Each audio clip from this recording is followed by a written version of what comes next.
Welcome back to the Business Roundtable Podcast. I'm your host, David Carr, founder of Steward Your Business, where we bring guest after guest to the podcast to share their knowledge, their wisdom with you, business owner, leader, wherever you might find yourself, so that you're equipped to lead better, show up better for yourself and for your teams.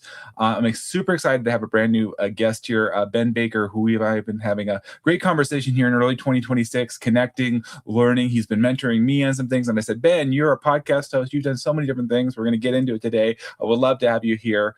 And so really what I'm excited to get into and today our topic is really why a lot of people in their messaging and their outreach fails today. And it's not because the tools they're using are wrong. It's because the alignment is not there. And we talk about this in leadership, but we're actually going to talk about this in direct marketing, messaging. Ben, welcome to the podcast. Glad to have you here.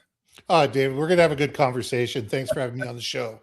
Yes, definitely. You have done, I was listening to your podcast. We're going to put that in the show notes. By the way, you guys can go check out iambenbaker.com. You can find Ben there. But one of the things I really appreciate about Ben, he's a generous man. He's really a giver. And as I was emailing him and we were having some conversations early on, he gave me some great feedback about how to adjust some things. And so before we get into kind of breaking that down, Ben, I would love for the audience, for those that don't haven't met you, to share a little bit about your journey. You've just prep you a little bit, because I know you've been doing this for over 25 years in communications, customer experience, and stakeholder alignment. And what I kind of laughed was, we were talking before we started recording, you kind of come in when things are bent, broken, or there's bedlam. You're helping, where those small to mid-sized companies, not necessarily startups or enterprise, but really those companies that need to have that solid infrastructure, communication, aligning the stakeholders, really improving the communication ecosystem and building on client trust. So all that being said, I know you're more than a copywriter. You're more than just content creation, Ben. You have a wealth of experience. Walk us through a little bit about your journey as to where you are today. Yeah, thanks, David. I mean, I work mostly with mid to large size companies, but we do some consulting for small organizations. If we can sit there and say, listen, can we give you 5 or 10 hours of our time? Perfect. Just sit there and just put them in the right direction. Yep. The classic client that we work with are mid-size, a lot of large size, clients that started about 500 employees, probably at about $100 million, and work our way up. But that's a different story altogether. Where did I start? I am a recovering high-tech guy. I was the guy that was the George Clooney. I was up in the air 250 days a year. My job was to make things right. It was to sit there and say, okay, how do we build the systems, the processes, the people, put the alignment together, drive the programs together, and make sure that things happen as they were supposed to happen. And, oh God, this is 30 years ago now. My wife and I looked at each other and said, this is a divorce waiting to happen. I love my job. I love the perks. I love the people I worked with. But literally, I was never home. Yeah. I literally spent more times, and there were air crews that knew where I was far more than where my wife did. Oh my goodness. So it was getting to a point ridiculous. And so I went up to my boss. I said, look, you have two choices. You can double my salary to pay for the divorce, or you can cut my travel days in half. I said, I don't care which one, but it's going to be one of the two. They said, why don't we buy you out? I says, we need you on the road. We're not going to let you get a divorce. Why don't we just pay you out? And I said, perfect. So I spent the next 6 months hiring my replacement, flying them around North America, introducing them to who's who in the zoo, getting them point of success. Then they paid me another 6 months override. And the beautiful thing was, that was the start of about April. And I played a lot of golf. And I ended up, sitting there on the golf course. And there was a guy in town. And we ended up playing 4 days of golf together. And midway through the second day, we started talking about, okay, what do you do? I said, well, I'm semi-retired at the moment. And we both laughed about it, because I think I was in my 20s at the time. And he said, no, seriously, what do you do? I says, well, I've just come off this. This is what I'm doing. He says, well, what experience do you have with direct mail? I says, I get it I get it in my mailbox. Right. He says, we need people with digital experience. The entire direct mail business is going digital. It says, I can teach you the business.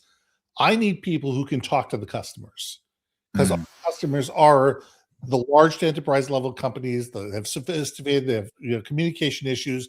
I need people who can talk to CEOs. I said, well, I can do all that. And so he taught me the business.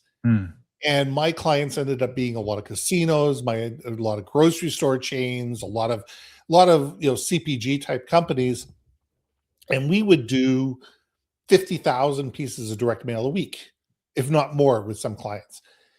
And I learned the brand business. I learned the communication business. I learned that a lot of my clients were reactive. We're absolutely reactive. My competitor did this. We've got to do this. And after about 6 months of chasing my tail of, constantly looking at the new creative, constantly looking at this, I said, what are we doing? And I sat down with my top 3 clients. I said, look, can we change things? And they said, well, what do you mean? I says, stop chasing your competitors. Let's have your competitors chase you. Yes. What I did is I spent the time and I really learned their brand. I learned who their customers were. I learned who their competitors were. I learned what their unique selling proposition was. I learned, what do they do? Why do they do it? How do they do it? And how are they differentiated from their competitors? And we started developing campaigns that spoke directly to a pain point. And our direct mail, redemption rates went from 2 to 3% to 8 to 9%. Wow. So 4 to 5 times the redemption rate, which 8 to 9% is, you look like a hero. Anything over 5%, you're in hero status. Yes. And we were in the 8 to 9% range. I had one client, a casino, we got up to 45% redemption rate on a campaign. And that lasted for 3 years. And that was a lot of fun. That was a really fun industry until digital became digital and social became social, and direct mail. I could see the writing on the wall that a lot of those things were going different. So we, as the market changed, we changed our business and we became more digital, and we became far more strategic, and we became, how do we help people communicate and differentiate themselves utilizing new and different mediums, which has led us to, the last 17 years. I worked with a lot of healthcare across Canada and the United States. I worked with a lot of large manufacturing companies, a lot of B2B, and I changed my business so it was far more B2B and government than it was CPG, because I love CPG business, but it's so reactive. And it's constantly, you're constantly changing, you're constantly having to innovate. And it's just, if you like that heart attack mentality, it's a great place to be. It's not for me. I like the CPG. I don't like the CPG. I like the B2B market. Yeah, well, the Business Roundtable podcast, too, you're in the right spot, Ben, because a lot of the folks we talk to are professional services. They work for government agencies. They are in business to business. And I say, you mentioned earlier that you're more in the mid-sized to large, which is great. And I think there's many on this pod that listen to the podcast that are not there yet, but they love to be there, and they love to learn some of the things that are working that they can scale up to, Ben, and stop wasting some time in these tactics and some things that are not working. And I guess that's what I'd love to maybe dive into with you first, because one of the things you and I were talking about is the unfortunate, tools that are out there being misused. And one of them, you and I talked about was a lot of this we see on these direct outreaches on LinkedIn, for example. You and I were looking at that. As I'm just going to use that one as an example. We can unpack others, but in the digital world, it's one of the main ways is social media and email now. And so I see, I'd love to, in your own words, Ben, like maybe break down what do you see as what's wrong, and we'll use LinkedIn as an example, but we can break other tools. But that outreach that's broken or wrong today, like how they're not wielding this tool effectively. The question I first ask any company is do you care about the people you're reaching out to? Is it a numbers game? Are you just looking to increase your count? Are you just looking for visibility? Or are you looking for customers? And customers are built over trust. Customers are built over time. Customers are built over relationship, especially when we're dealing with professional services. And I'll tell you, I can't tell you how many people, and I've been on LinkedIn over 20 years now. Okay, I've been on LinkedIn for 20 years. How many people ping me to reach out to me with no message whatsoever? I go, okay, I know 50 people that these people know. Okay, fine. I'll obviously somebody must have, they must have read something that I saw. They saw something that I did. They Mhm. reached out for some particular reason. So I write them back a quick note. It says, hey, thanks for reaching out. What piqued your interest? What are you interested in? How can I support you? And I never hear back. Mm. And the reason I never hear back is because they never sent it. They have some digital software, some AI software, LinkedIn Helper, 1,000 different one that are out there that just sit there and they sit there going, okay, who are my second level contacts? And I'm just going to ping them all. I'm Mhm. going to ping all the people that are in communications because I want more people in communications for whatever reason. So I all of a sudden, boom, get on 100 people's lists. Mhm. Those Mhm. people have no interest in me. They have no interest in knowing who I am. They're just out there, and I call it pitch slapping. If I'm lucky, what these people are going to do is all of a sudden they're going to start pitching me on some product. If I'm not lucky, they just ignore me. Mm.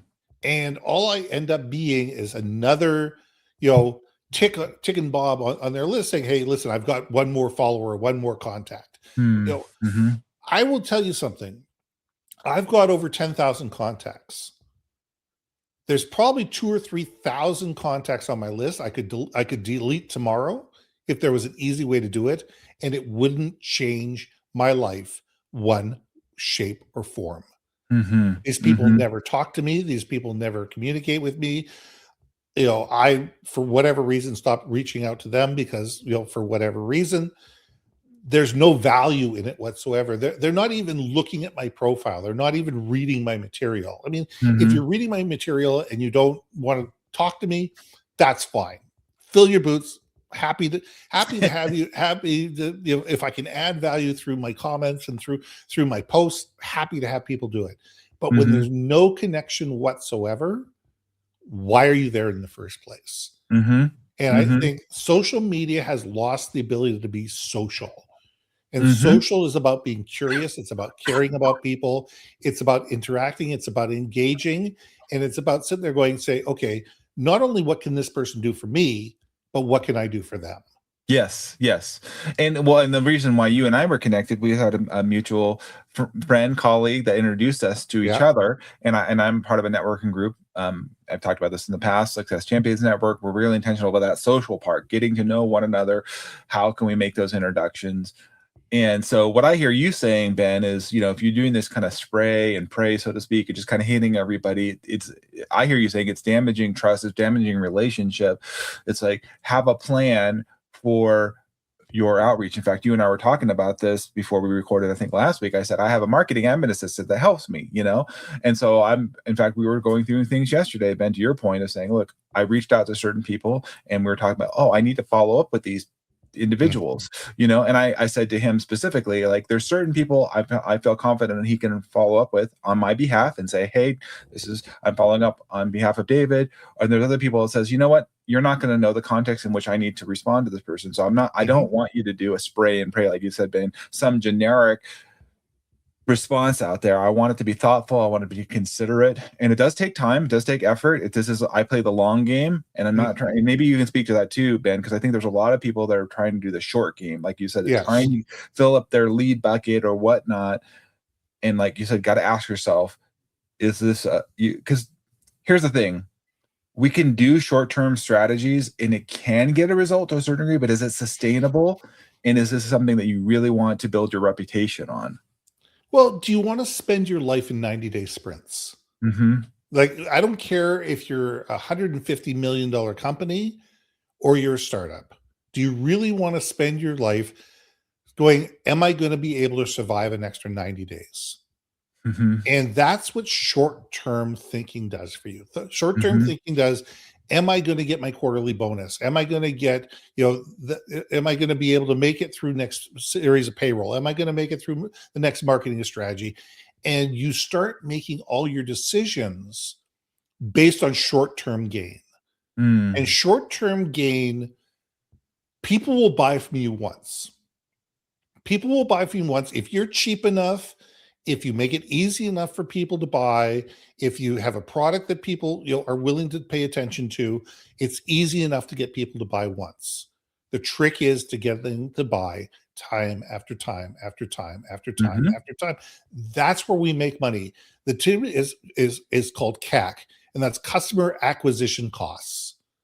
And if you are continually having to go after new clients because you burn a client after 90 days, you do business with them once and they never show up again, your CAC goes through the roof because Mhm. all of a sudden every customer costs you money to bring them in-house. Yes. Yeah. But if you all of a sudden have a lifetime value of a client of $500,000, $250,000, $100,000, $50,000, based on a long-term value of being with that client over and over again, your client acquisition cost goes way down, your lifetime value of a client goes way up, and it makes it a lot easier to plan long-term.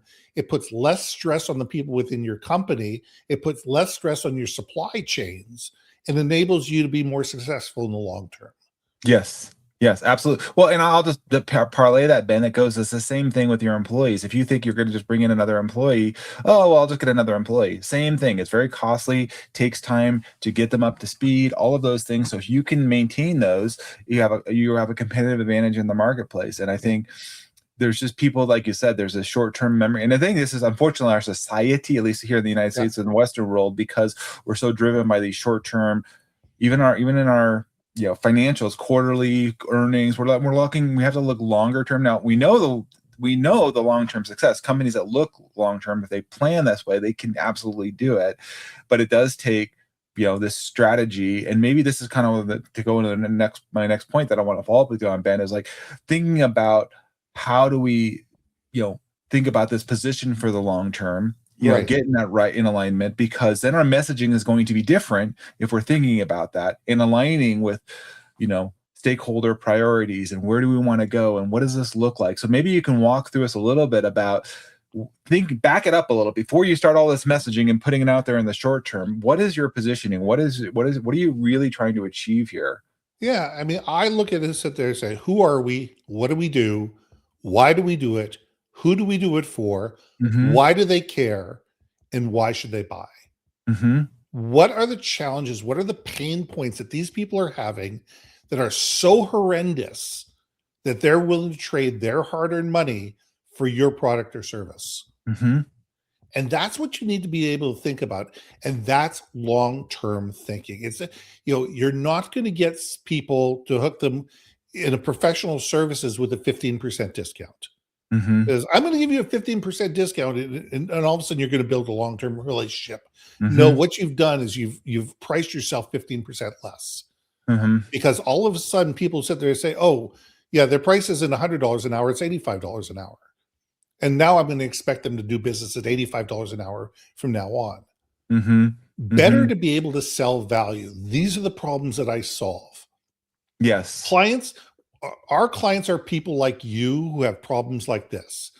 Seth Godin, if anybody knows who Seth Godin is, Seth Godin. He sits in the Hall of Fame in terms of marketing, says people like you do stuff like this. Mm-hmm. And it's understanding that this person themselves may not be your customer, but you have customers that have similar hopes, wants, fears, needs, and desires and goals that they do. Mm-hmm. You understand them. You may not know their very specific problem. You may not know that they need a left-handed monkey wrench, Right. But you've seen problems like this before, and you said, a left-handed monkey wrench might be one of the solutions that might be able to help them. Right. And the more people can sit there and say, these people get me. These people understand me. These people want to help me succeed. These people have helped other people like me succeed in the past. Mm-hmm.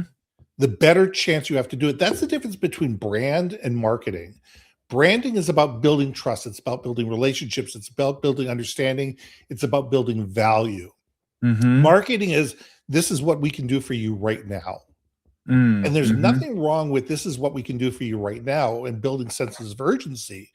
But there's a big difference between your marketing and your brand building. And your brand building is built over what we're going to do for you for the next 6 months, a year, 2 years, 5 years, 10 years.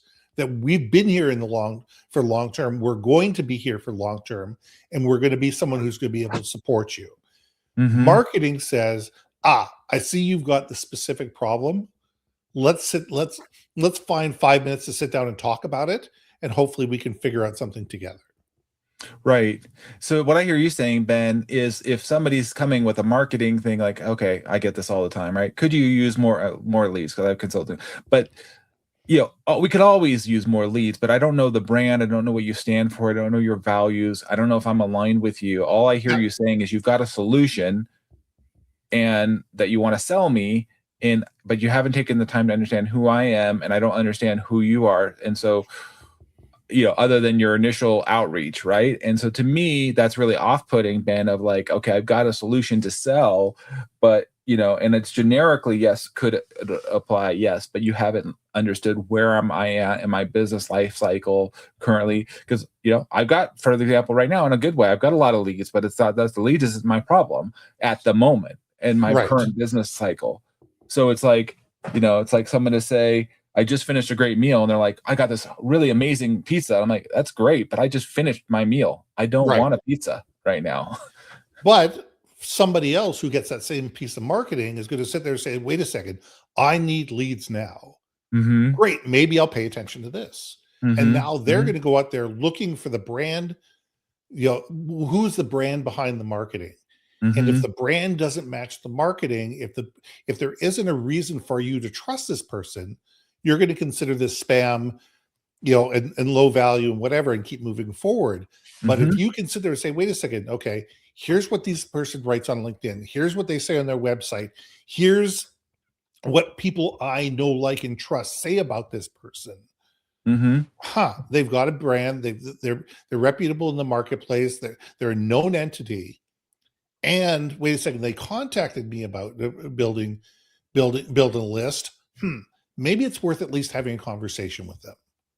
So you need both, but you can't do one without the other.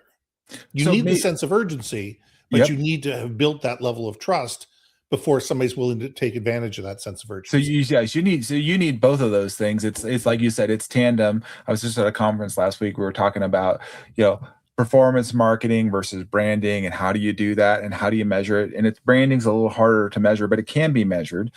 It was interesting. They used you might appreciate this one, Ben, because this is a shoe company, and they did billboards, because they don't normally do billboards. But they said, we're going to do this because we're in New York and LA.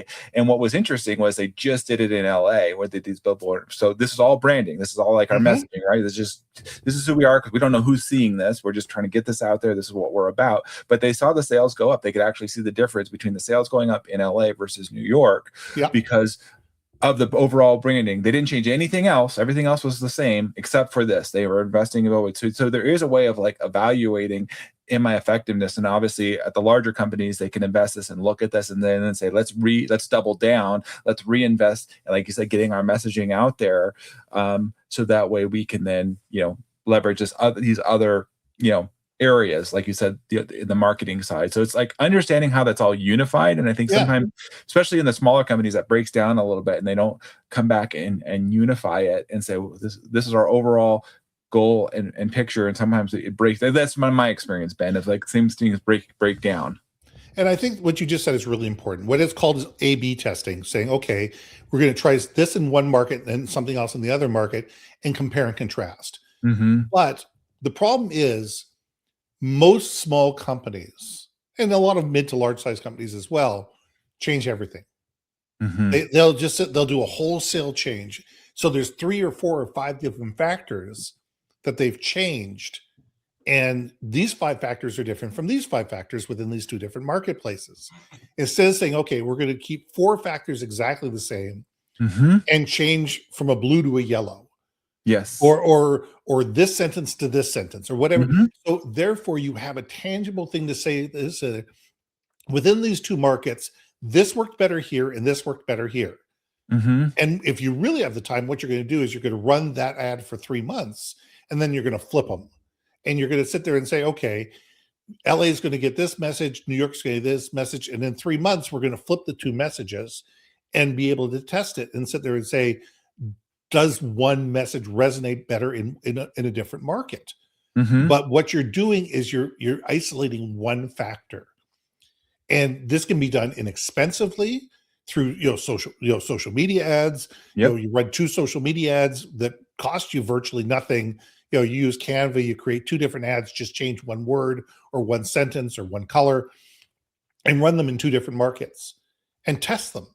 Yes. And just test them and just sit there and say, okay, what do we want to happen? Mm-hmm. And is this happening in one market versus the other market? Yep. Great. Okay, now we can double down and say, okay, what if we did this and this? Now test it again. Mm-hmm. And the trick is to constantly be optimizing. Is to always be looking. You don't have to spend a fortune. You don't have to buy a billboard that's going to cost you $50,000 a month. Yep. You can sit there and say, okay, I'm going to spend $150 or $200 on this ad and $150 or $200 on this ad. I'm in for $400, but I'm going to get some good market research. Yeah, absolutely. Absolutely. And like you said, the longer you can run it, the better you can get guidance. And this is where an expert like yourself, Ben, that's why I love having guests like yourself on the podcast, understand this. And sometimes it's, as a business owner, we got to know where our strengths are and where they aren't. I have another colleague that does advertising, same thing, Ben. And she was showing me all the way. She had like 4 or 5 ads that she was doing. And like you said, color was just a little bit off. And I know I've made that mistake of making just wholesale changes and like, oh, let's do this. And so it's really hard to gain a perspective. And then it's also confusing to the marketplace. They're like, who are you? What are you about? You just said you were doing this and now you're doing that. And so can you talk a little bit too? I mean, because one of the things we came up with, which we were talking about, is like being also focused in your target market. What does that look like? Because again, if you're shifting, that's going to be confusing. So can you talk with us a little bit about brand is important. Your brand is how people view you when you're not in the room. Mm-hmm. And how do people talk about you when you're not in the room? Mm-hmm. It's your brand is consistent. This is who we are. This is what we do. This is why we do it. This is who we do it for. And this is why these people care. These are the problems we solve. And it's a matter of sitting there going, this is our brand. This is the hill we're willing to die on. Mm-hmm. If we knock away, this is our 3-leg stool. If we knock off one of these legs, we're going to fall flat on our butt. Yep. So that's what's important is so when people talk about you when you're not in a room, people are going to know what you've done. I've walked into companies and I bring in a graphic artist with me, the people that do those digital, do those graphic representations behind you while you're talking. And I said, let's talk about the brand.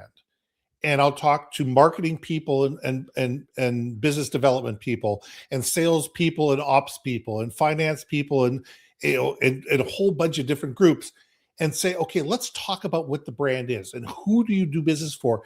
And depending where in the organization, that message and that brand changes, because most companies do a horrible job of communicating. This is what we do. This is why we do it. This is who we do it for. This is why these people should care. This is the problem that we solve. Yep. Everybody inside your organization should be able to tell that story. Yes. And before you market, before you advertise, before you do that, that's what you need to nail down. Mm-hmm. Because once you build that, then you can build the consistency of your marketing. That's when you can build the consistency of your advertising. That's when you can go across 12 different platforms and speak differently on every single one of these platforms, but they all align with your brand. Mm-hmm.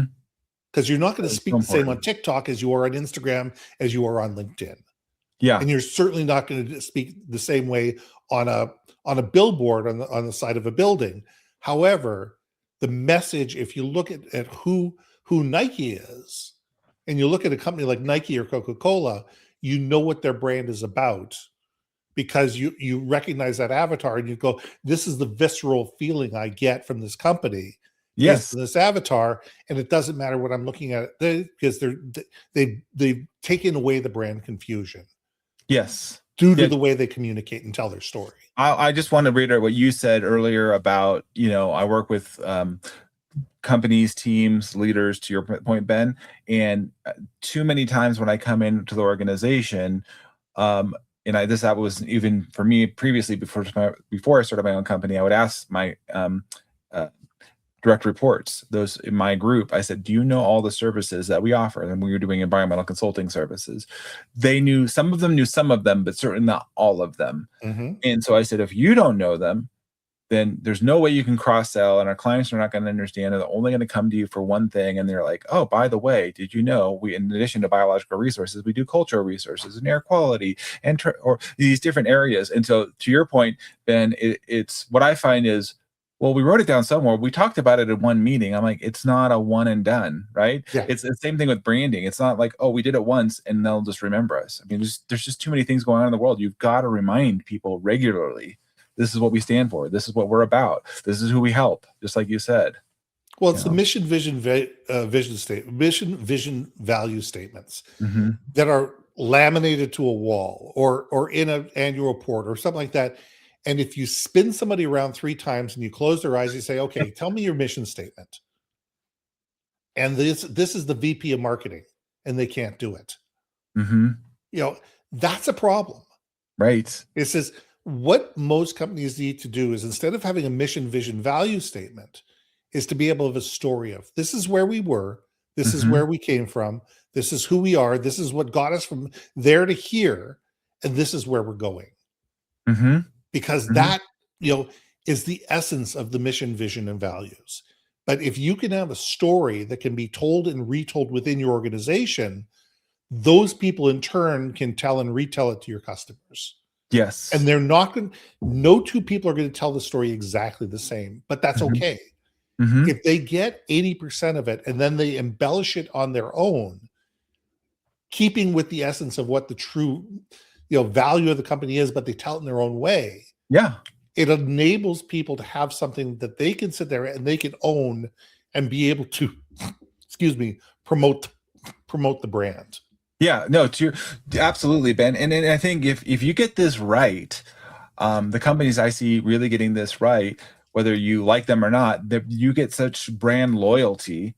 I mean, to the point where people buy the clothes, they literally get tattoos, because they're so in alignment with the values, the mission, where they're going. They're like, I identify with this company. And quite honestly, there's better companies out there in many ways, but they're not getting the messaging out there. So people aren't aligning with them. And so they're just finding, well, I find this company and this is important. And particularly, I find as a 52-year-old Gen Xer, Ben, this is particularly important, even critical at this point, in my opinion, of the younger generation, because they see there's a lot of stuff that they can see now.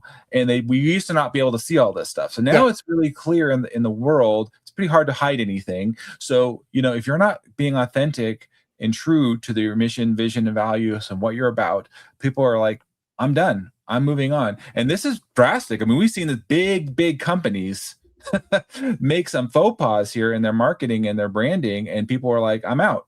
I'm gone. Well, perfect example is, take a look at, trying to remember, Jaguar.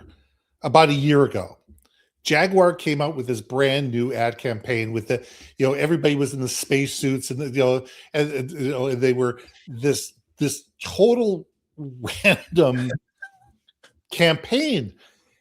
And everybody sits and goes, but that's not Jaguar. Jaguar is your tried and true, car. But he says, but we're trying to get to a new younger generation. I'm going, okay, but you don't do it in one shot. There's two arguments. And I see, what I thought they were going to do was, this was going to be that shock value. This was going to be that shock value that all of a sudden got non-Jaguar people to sit there and talk about the Jaguar and about this silly ad and this and that and everything. And then they were going to say, and this is what we're really about. But they never did that. And they didn't take all that free media that they got and turn it into, say, and this is why, this is not your grandfather's Oldsmobile anymore. This is your, as a millennial, this is why you should be in a Jaguar. But they didn't do that. They didn't take that old school level of trust with the shock value and then parlay that into something magical. All they did was they just created that shock value. Mm-hmm. And shock doesn't last that long. Mm-hmm. You know, No. the reason why, scary movies are scary throughout the entire movie is because if you just scare somebody once, okay, people, okay, I'll get scared. Okay, I'm fine now. But if you keep bombarding them with it, that's what makes a great scary movie. Mm-hmm. The same thing with a great brand. When you keep telling people about the value of the brand, if you keep giving people, oh,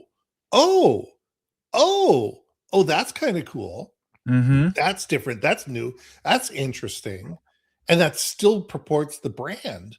Yes. People have different new ways of why they should continue to pay attention to the brand. They should trust the brand, and they should turn around and say, hey, listen, I just saw this brand new Tim Hortons commercial. I saw this brand new Coca-Cola commercial or whatever. Hey, let me share it with you. You're going to love this. Yeah.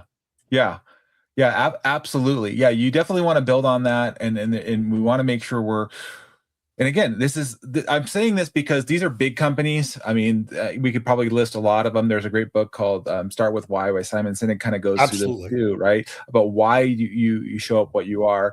They're here in the United States. We had Cracker Barrel had a whole big faux pas of how they changed their logo and their branding. And it was like, everyone's like, this is not who we understood things to be. And they had to go back to what they were, because it was so jarring. To your point, Ben, it was just like, so you have to pay attention to your customers, clients. What do they value? And also, what is there a shift too in the marketplace? So, there are obviously things that shift. We're not smoking cigarettes like we used to, and other things like in the marketplace, right? That used to be cool to be, old enough at my day. And they're like, oh, that's not cool anymore. So like, what does that look like? And to your point, Ben, doing the research, understanding, asking the questions, and being curious. And I think part of that, Ben, goes to what your just point of, I loved the way you approached me personally. So those of you guys that are out there, be approachable and coachable. Ben, I had sent some different emails out, and Ben gave me some great feedback. He's like, hey, here, give you some different things I could consider.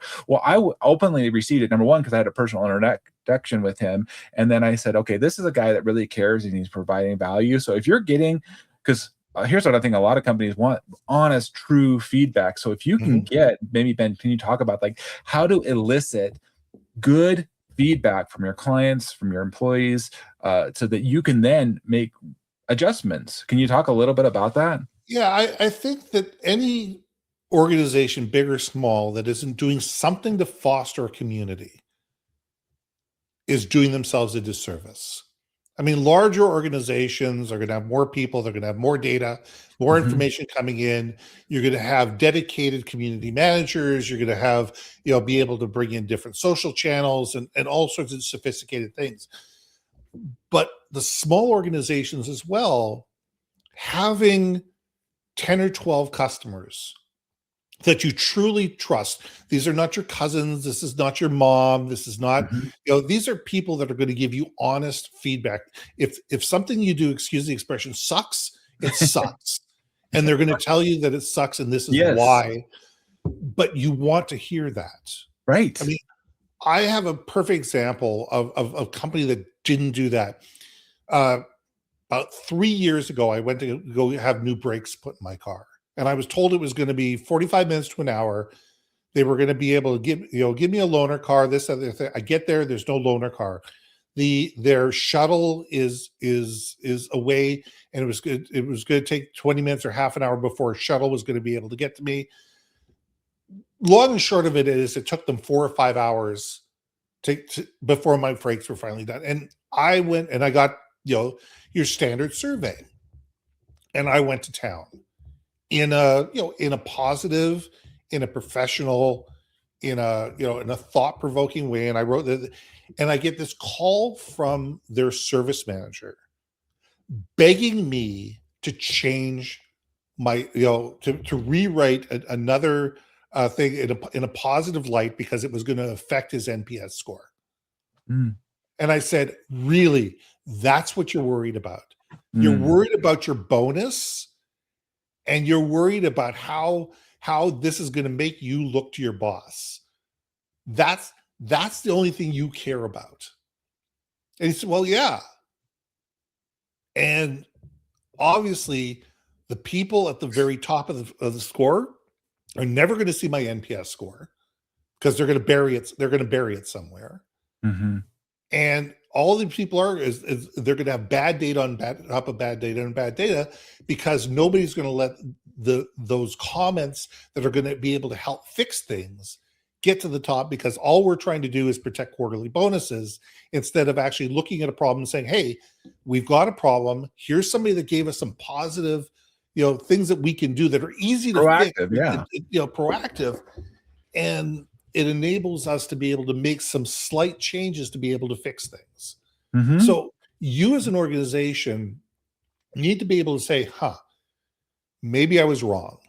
Maybe I didn't do things as well as I should have. Maybe there's a different way of looking at these things, and be able to look at your systems, your processes, and your people and say, how can we improve? Not to point a finger at everybody, not to give somebody a slap upside the head, but to sit there and say, okay, as an organization, what could we do better? Yeah. Who within this organization has got some ideas of how we can communicate better with the customer? How can we project timelines better? How can we make sure that we wow our customers better? Mm-hmm. And big and small companies can do that without spending an enormous amount of money. Yes. Asking people honestly, no, I don't want smoke and mirrors. I don't want you to tell me everything's fine. Tell me what we can do better. Mm-hmm. Don't ask somebody how your service is. Ask them, how can we improve our service to make it better for you?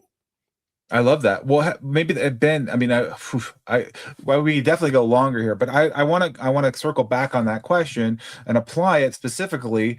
So maybe you can frame it this way, whether it's the business owner or the supervisor, director, leader in the organization. Yeah. If somebody's listening to this podcast and they're like, okay, what can I do today as I'm listening to the podcast, or apply in this week that I can start to, immediately implement. And obviously there's things that take longer, but Ben, what would you say to that listening? And feel free to qualify that if you'd like, as you're sharing, but a takeaway that our listeners can apply after listening to the podcast today. And I think that really going out to half a dozen customers and people within, also customers and also people within the company, and say, we're doing this. What could we be doing better? How can we make what we're doing better than what we are? Are you happy with this? And how can we be doing it better? Can I ask you a qualified question on that, Ben? Because I think, is it better, in your opinion, because I love the question, is it better, because some people respond differently, so that's why I'm asking for different generations, to get people like on a call or a Zoom, like in real time, getting that feedback if you can, or email, survey, whatever the case might be, or a combination of, or getting, I wanted your feedback as to like, what's the best effective way the best thing is one-on-one conversations, and it takes more time and more work, and it's harder, and it, and there's all the things that go with it. And I don't have time, and I don't have. It's just, if you don't have time to improve your business, your competitors are going to eat your lunch. It's really that simple. Because if you're not doing it, somebody else will. The bigger the organization you are, yes, if you've got 10,000, 100,000, 150,000, a million customers, yes, you need to be doing either an NPS score, customer experience survey, this and the other thing. Two things. One, you should still have a council of customers, of 25 customers that you can go out to on a quarterly basis and ask them what's going on. You want to have those one-on-one customers. It doesn't matter the size of your organization. Yeah. Number two, your AI surveys should not be yes, no, sliding scale. There should be room for people to write their notes in it. And today AI can take all those comments and they can make semblance of them. So you can get 10,000 people or 5,000 people to sit there and each write comments on things, and AI can sit there and turn those into data points to basically say 80% of your people said, 80% of the people responded positively to this, and here's a sampling of the type of responses that people got. Right. Can I ask you a Here's the follow up on top that, 10, Ben? here's Because the I love top that. 10 good ones, and here's the top So bad just ones. to clarify, Ben, don't just do yes, no answers or kind of a sliding scale of 1 to 10 or whatever. You're asking for more information of typing it in, or you just triggered a thought in my mind, because if you use any kind of AI tool, they have an audio component. So I don't know, Yes. if you were saying in an audio, sometimes maybe people may be less inhibited, right? If I don't have to type out everything, just talk into it, just Yep. let loose, whatever that is, and encouraging people to just get it out, right? And then you can post process and get that out of there. So to me, I think that's really valuable what you just said, Ben. Don't just make it this binary or just this, because we went some real, because you can get some real insights if people are open and honest and just kind of let cut loose. And there's just words that they use, right? Or the terminology, you're like, oh man, we're hearing something repeatedly, right? You're going to probably see some trends or something in the way that people categorize you, good or bad. And here's the thing, whether you're going out to customers or going out to internal customers, Mm-hmm. have some process to get back to people and say, this is what we heard. This is what we're going to do.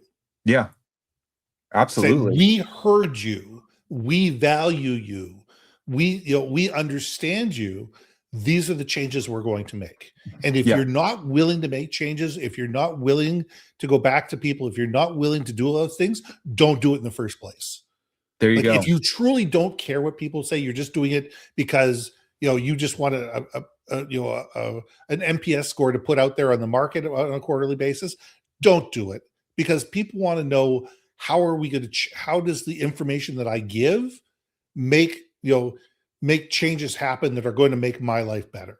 If people are going to invest their time, you need to invest yours. There you go. That's about being a good steward. I would love to have you come back, man. This has been a fantastic podcast. A lot of fun. Appreciate you being here with us. Hey, David, I love being here. Love the question. A couple of things. Go to my website. Yeah. There is, if you go to imbenbaker.com, there is a publications page that's got about 18 or 20 different ebooks that I've written. They don't have a paywall. Download them, use them, share them. That's what they're there for. And if you have any questions, or if there's ways that I can support your business, book a 30-minute conversation, and let's see if we can find a common ground, ways that I can support. You've provided so much value here, Ben. We'll put that all in the show notes as well, so you guys can connect with Ben there. We're also on LinkedIn as well. You guys following along the podcast, of course, not just following, liking, subscribing, giving us comments. We'll make sure comments come back to Ben. Your way you show up by listening, participating really means a lot. Ben, your strategic communications, your stakeholder alignment is super valuable, one that I very much appreciate, and pair with my leadership clarity and bringing that organizational health component is very much needed in today's world. And if you're a business owner or a leader struggling with that, I encourage you to reach out to Ben or myself. We'd happily follow up with you. Ben, I really appreciate you being here with us once again. Thanks so much. Okay, thanks for having me on the show. Absolutely. All right, guys. Well, this is it for this episode of the Business Roundtable Podcast. We look forward to having you join us again on our next episode. Until then, be well. Take care, everybody. Thanks so much for listening.